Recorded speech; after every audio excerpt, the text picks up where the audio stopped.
Tere päevast! Postimehe sõjastuudio alustab. Juba nädalapäevad kirjutatakse erinevates välismeedia väljaannetes sellest, et Vene väed on hakanud koonduma Soome piiri äärde ja et venelased on alustanud ka seal taristuehitust. Meil on stuudios Riigikogu riigikaitsekomisjoni esimees Kalev Stoicescu. Tere päevast! Tere päevast Ulla ja tere päevast head vaatajad! Kas me teame täna, mis seal Vene piiri ääres toimub ja kui ohtlik kogu see tegevus on meile? Venemaa on ise ohtlik, see on ju, me oleme teda ka terroristlikuks riigiks kuulutanud Riigikogus ja loomulikult Venemaa tahab mitte ainult taastada, vaid koguni kasvatada oma seda sõjalist seisundit ja kohalolekut, mis tal oli veel enne täiemahulise agressiooni algust Ukraina vastu meie piiride taga ja ka Soome piiri taga siis kogu sellel nii-öelda läänefrondil Venemaa poolt vaadatuna. Nii et selles ei ole mitte midagi uut. Seda nad on varem korduvalt deklareerinud, et ambitsioonitase on koguni kahekordistada seda. No, et piltlikult, kui enne oli üks diviis või üks brigaad kuskil Eesti piiri läheduses, ma ei tea, kui läheduses, aga siis või Soome piiri taga, et siis nüüd on 2 saab olema. Nii et eks see sõltub väga paljudest teguritest, sellest, kas see sõda Ukrainas jätkub, Venemaa agressioon ja kui kaua ja mis tulemustega ja millises seisundis saab olema Venemaa mitte ainult sõjaliselt ja sõjatööstuslikult, vaid ka üldse majanduslikult ja sotsiaalselt peale seda, kui tuleb mingisugune vaherahu või rahuleping ja kui palju ta on siis suuteline ellu viima oma plaane. Jah, nad teevad mingeid asju seal, on olemas satelliidipilte ja on mingid telgid ja midagi, aga me ei peaks nad nagu üle dramatiseerima ka neid asju, et loomulikult me liitlastega koos jälgime, teeme mingeid järeldusi aga see, et see nüüd kohe ohtlik on, ohtlikuks saab olukord võib-olla tulevikus, see võib olla lähimas, kaugemas, keskmises tulevikus, kuidas võtta, et siis, kui Venemaal on võimalus hakata vägesid Ukrainast ja Ukraina ümbert seal ära tooma ja ümber paigutama ja uusi üksuseid formeerima ja nii edasi, aga see pole see aeg veel, ma arvan. No seal tõesti New York Times on analüüsinud satelliidifotosid, mis näitavad tõesti neid täiendavalt püstitatud telke, kus on uued kogused sõdurid ja seal on juhitud tähelepanu ka sellele, et see on kohas, mis on 130 kilomeetrit Eesti piirist ainult. Las nad olla seal oma telkides. Nad on ju ka vahepeal kogunud kõikide nende 3 aasta jooksul, mis see agressioon on käinud, need on juba üle 3 aasta viinud sinna sõjatehnikat ja rongi ešelonidega ja koondanud ja nii edasi, aga pärast neid viinud Ukrainasse, nii et me ei tea, mis plaanid konkreetselt neil on.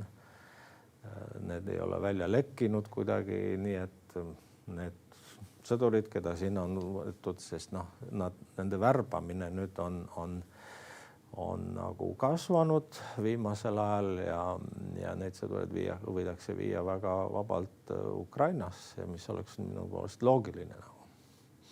Et kas sellega võiks seletada ka seda taristu parandamist või taristu ehitust, et siin on nagu toodud välja ka täiendavat raudtee ehitust ja nii edasi? Ei, aga see taristu parandamine on normaalne tegevus. Ma imestan, et neil selleks jätkub ressursse lisaks sellele, mida nad kõik peavad panema sinna sõtta, et ju siis on nii palju raha siis sinna kaitsesektorisse ja peale tulnud Venemaal, et siis see võimaldab neil ka teatud taristut parendada. Ilmselt parendatakse seda, mis juba laguneb seal kuskil või see on selles mõttes normaalne pidev tegevus, et Venemaa majandus ongi läinud täielikult üle sõjarežiimile. Nad sisuliselt ju tapavad oma mittesõjalist tsiviilmajandust. Kui jätkusuutlik see on, vaadates Venemaal valitsev inflatsiooni, laenude intressitaset ja kõike muud, ei tea, aga on kuulda ja lugeda ka seda, et spetsialistide hinnanguid, kes on majandusspetsialistid, kes ütlevad, et see pikas perspektiivis pigem ei ole jätkusuutlik see. Räägime siis nüüd viimastest sündmustest ka. Nädal algas meil sellega, et Venemaa president ja USA president pidasid järjekordse telefonikõne. Mis me siit tänaseks järeldada saame, et edasi see telefonikõne ei ole küll viinud vaherahu sõlmimisele, praegu küll tundub, et mitte grammi võrdki. Ega ei olegi ja igaüks mängib oma mängu ja oluline moment kogu selle mängu juures on see, et ma ei näe president Donald Trumpi poolt mitte mingisugust kavatsust päriselt ka survet avaldada Putinile. Isegi sõnades me ei ole kunagi ju mingisugust kriitikat kas või kuulnud Putini aadress Trumpi poolt, et rääkimata sellest, ta kogu aeg ähvardab, et jah, ta kehtestab mingisuguseid enneolematuid karmeid sanktsioone Venemaale ja et sundida teda rahule ja see ongi õige jutt, et Venemaad tulebki sundida rahule, nagu näha on igasugused telefonikõned ja kohtume ja räägime, need ei aita. Tuleb päriselt ka võtta vastu meetmeid, mis Venemaa jaoks on väga valusad ja siis motiveerivad Venemaad nagu rääkima rahust ja minema selles suunas. Aga seda ju pole. Ja ma pigem kahtlen, et Trump seda üldse kunagi teeb. On olemas mingid kindlad põhjused nähtavasti, sest ükski asi ei ole niisama, miks ta ei pressi Putini Venemaad ja Putinit ja mis need põhjused on, need võivad olla rohkem või vähem spekulatiivsed, ma ei hakka nendest rääkima, aga need on kindlasti olemas ja Putin näeb seda ja mõistab seda, siis ta mängib oma mängu. Venemaa ei ole absoluutselt huvitatud vaherahustki 30 päevaks, et saaks normaalsetes tingimustes päris läbirääkimisi pidada.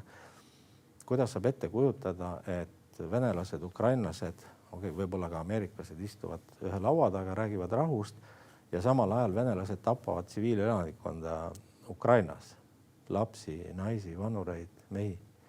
See on ebareaalne. Jah, muidugi on ka varem ajaloos peetud läbirääkimisi nii, et läbirääkivad pooled tapavad teineteist jätkuvalt. Aga praegustes tingimustes see ei ole tõsiselt võetav Venemaa poolt, et nad tahavad rahu, kui nad jätkavad sõjalist tegevust läbirääkimiste ajal ja ei ole seda sunduslikku momenti. Näiteks see oli väga soodne olukord seal Istanbulis, kui Zelenski läks kohale. Kui Trump oleks öelnud, ma lähen ka kohale ja me koos ootame sind, Vladimir Putin, siis Putin oleks olnud tegelikult ju sundseisus, ta oleks pidanud sinna minema. Mida ta oleks öelnud? Et jah, istuge seal, odake nagu lollikesed, aga mina ei tule. See oleks solvanud Trumpi, see oleks olnud üliriskantne Putini poolt, aga Trump ei teinud seda. Ta ütles, et kui sa tuled, Vladimir Putin, et ma siis võib-olla astun ka läbi ja nii ja pärast veel suisa ju nagu õigustas Putinit, öeldes, kuna ma ka ei läinud, siis ta ka ei tulnud ja see ei ole tõsiselt võetav selline protsess nüüd. Ja ma ei usu, et USA tõmbub päriselt välja sellest protsessist. Tal võivad minna rõhuasetused mujale, Lähis-Idale, kaubandusasjadele ja tollitariifide sõjale ja nii, aga ta püüab nagu rohkem suruda Putin, võimaldada Putinit neid kahepoolseid läbirääkimisi pidada Ukrainaga, et see on teie kahepoolne asi, ütleb Trump. Aga see ei tule niimoodi ilma surveta, ilma meetmeteta ja Venemaa ei ole huvitatud sellest vaherahust mitmel põhjusel. Sellepärast, et meile võib tunduda, et Trump on juba niigi ülearu palju lubanud Putinile, et Ukraina ei saa NATO-sse, Ukraina peab loovutama territooriumeid Venemaale ja nii ja Aga Venemaa jaoks on see liiga vähe hoopiski. Venemaa tahaks ju palju rohkem saada ja selles see probleem ongi ja teiseks kogu see Venemaa majandus, poliitika, ideoloogia, kogu ühiskond on viidud sõjarežiimile. Kui nüüd tuleks vaherahu ja on siis rahulepingu perspektiiv, siis mis saab nendest sadadest tuhandetest kõrilõikajatest, keda Venemaa hoiab seal Ukrainas ja Ukraina ümber? need tuleksid tagasi oma kodulinnadesse, küladesse, nii, ja venelased ei taha seda ja sellepärast see on mu viimane mõte praegu. Viimased küsitlused Venemaal näitavad, et umbes 80% venelastest soovib sõja jätkumist. Ja see on väga alarmeeriv. Kui viimastel päevadel on hakatud rääkima üha rohkem ka sellest, et Vatikan võiks seda vaherahu vahendada, mida sellest arvata? Ma arvan, et see oleks väga hea mõte. Ma alles hiljuti käisime elukaaslasega, vaatasime seda Konklaavi filmi ja väga hea film. Mina viiks nad kõik sinna Vatikani, paneks nad luku taha ja ootaks seda valget suitsu, millal rahuleping tuleb.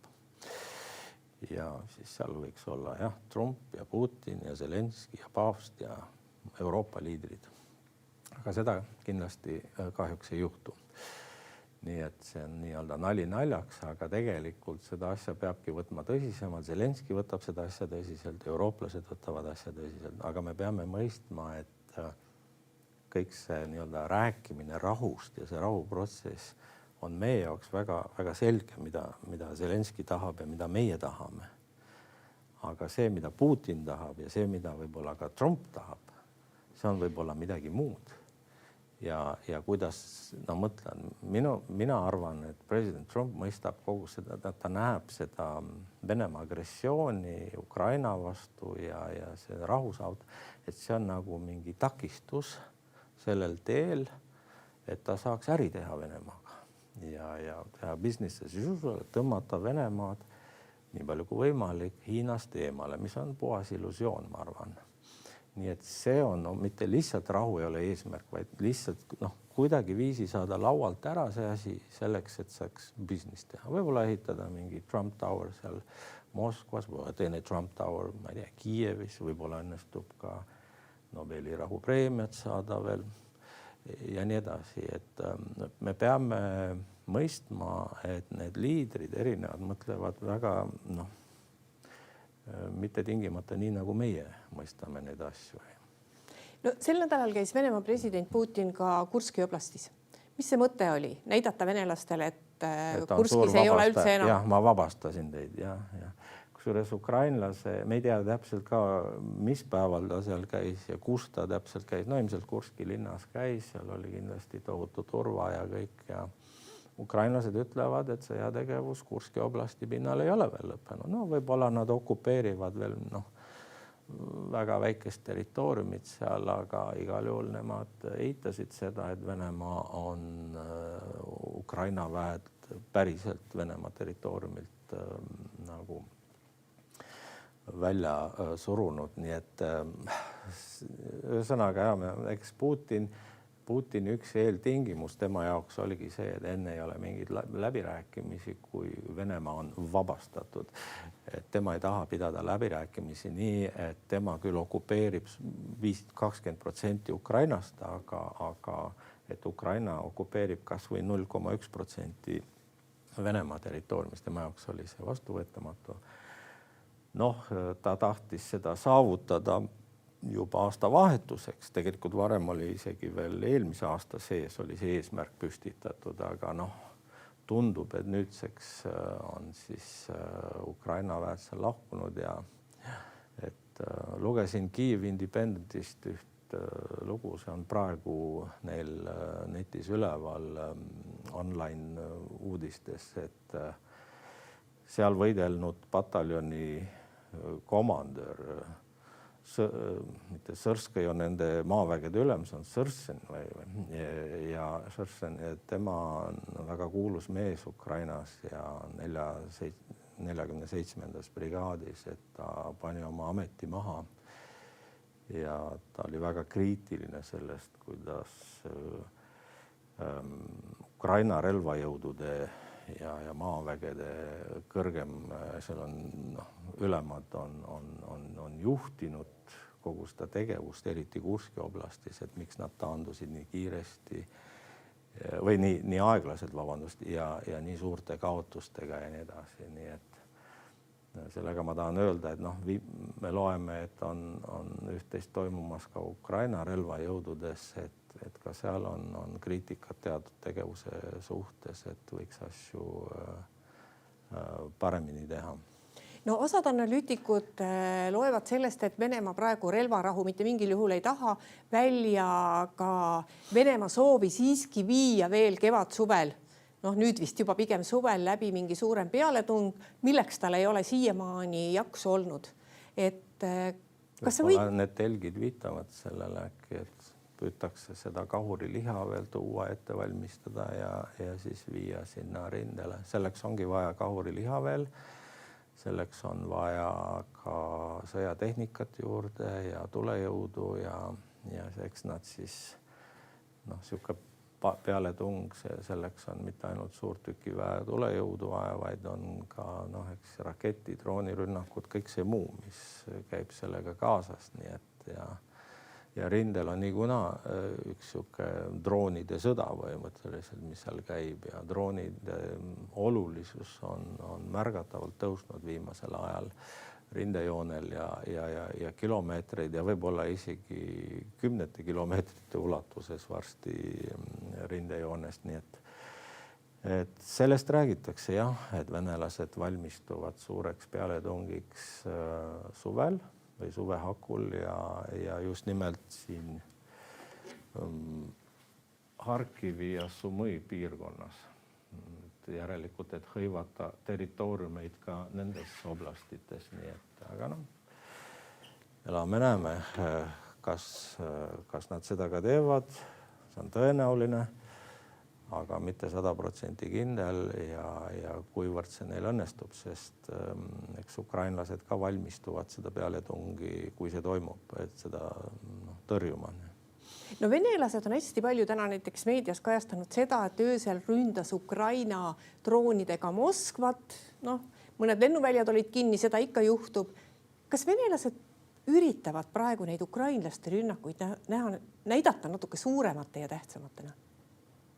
Ei, aga need rünnakud ongi küllaltki ulatuslikud, sest kui rünnatakse ikkagi mingi, ma ei tea, suurusjärgus 150 drooniga või nii, siis see on küllaltki ulatuslik rünnak. See ei ole lihtsalt mõni droon ja nagu näha on, nendel rünnakutel on ka tulemusi Venemaal.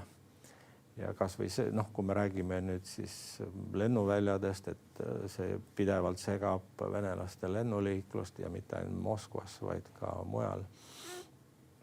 Veel hiljuti oli see eile, sai pihta ka üks Orjoli oblastis, üks kooljuhtide ja muude vidinate tehas seal, mis on väga oluline neil kaitsesektoris.